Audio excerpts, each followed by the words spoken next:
glad to have you back for another episode of No Free Lunch, Economics for a Fallen World. Professor Guernsey and Professor Haymond here. In a recent video, we talked about money, what it is, its value, but then these terms inflation and deflation come up. Sure, the value of money.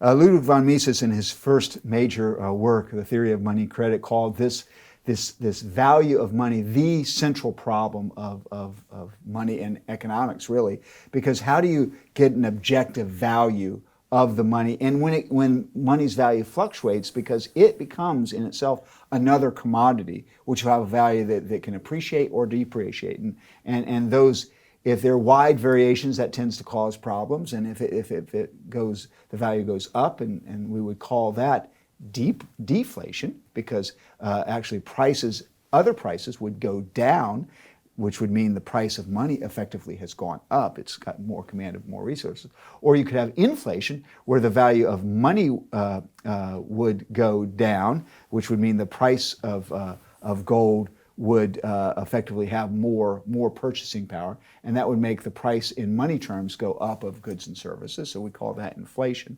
And so we've got those kind of things going on in there, and that cause a lot of problems, especially in an era where they're unexpected, when people are not prepared for it. So it's maybe not just the level of inflation, price increases, or deflation, price decreases, but it's when it's an unexpected change. So for instance, we had, I assert, and we may want to talk about whether there's good inflation or good deflation, or bad, and so forth.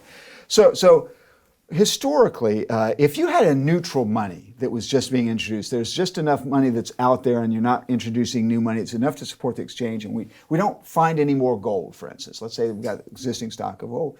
Every year you're going to have a certain amount of productivity growth, and you would expect to see the value of the currency appreciate by the amount that the new goods and services are being introduced in the economy. So if the economy is growing 3% and we keep the money stock fixed, we would expect to see the money appreciate by 3%, which would be a deflation of 3% on average. That wouldn't be necessarily even across all goods, but that's kind of what we'd expect. And in fact, we did have such a period from about 1869 to 1900. We had a gentle deflation on that order every year. After the Civil War, there was a big inflation, and they kind of fixed the stock of currency at that time. And so there was a deflationary period for about 25, 30 years, which was similar to this.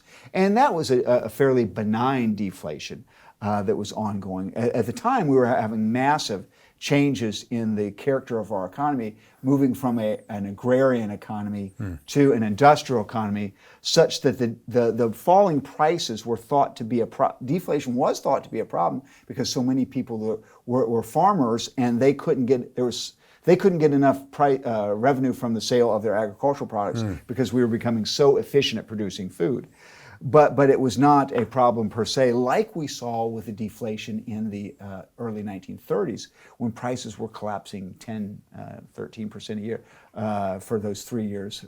From really 1930 to 33, we had a fairly significant deflation every year as the Fed allowed the banking system to collapse. So that would be a bad deflation. Economists have looked at this over the years and found there are far, far more instances of what we would call good deflation, which usually would be consistent with additional supply and additional productivity in the economy, versus only a very few, the Great Depression being one specific, and recently in the aftermath of the financial crisis, where you had a collapse in aggregate demand because of the money stock being fixed at that point, and you had a deflationary period.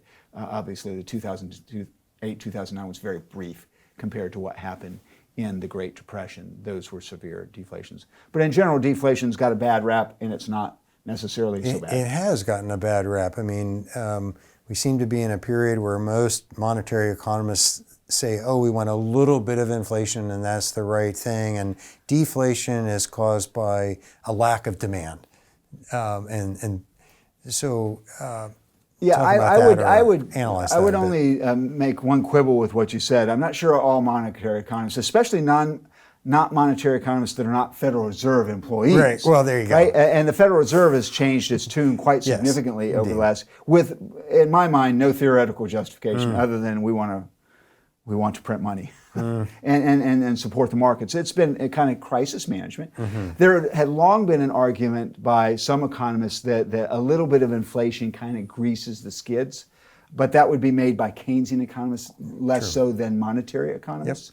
Many of the monetary economists that I've studied over time would assert that any amount of money would do in an economy. What you don't want is drastic changes either way. And so it's hard to even assert that, certainly all economists would agree that a large amount of inflation is harmful, typically because what we've seen is that when you get large amounts of inflation, you also get quite a lot of inflation variability. And so people don't know what to expect. Let me explain what I mean for the listener. Let's say that we have 2% inflation, and let's say that we surprise from there 50%.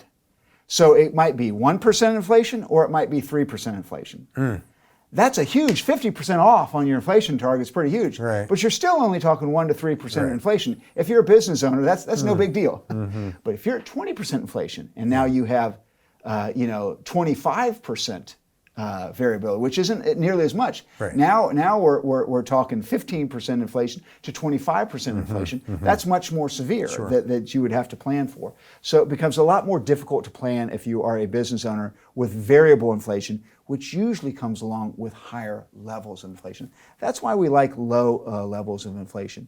However, I would assert another thing we should be concerned about is not just consumer price inflation, but also when money gets injected into a particular part of the economy, we're also concerned about asset inflation because that kind of can cause a bubble. And in the textbook, we talk about the boom-bust cycle as interest rates are lowered and we have a little bit of inflation, but that inflation may manifest itself first in asset prices, which can go on quite a while, as we saw in the early 2000s even, which can lead to a pretty pernicious bubble when it bursts, as it ultimately always will.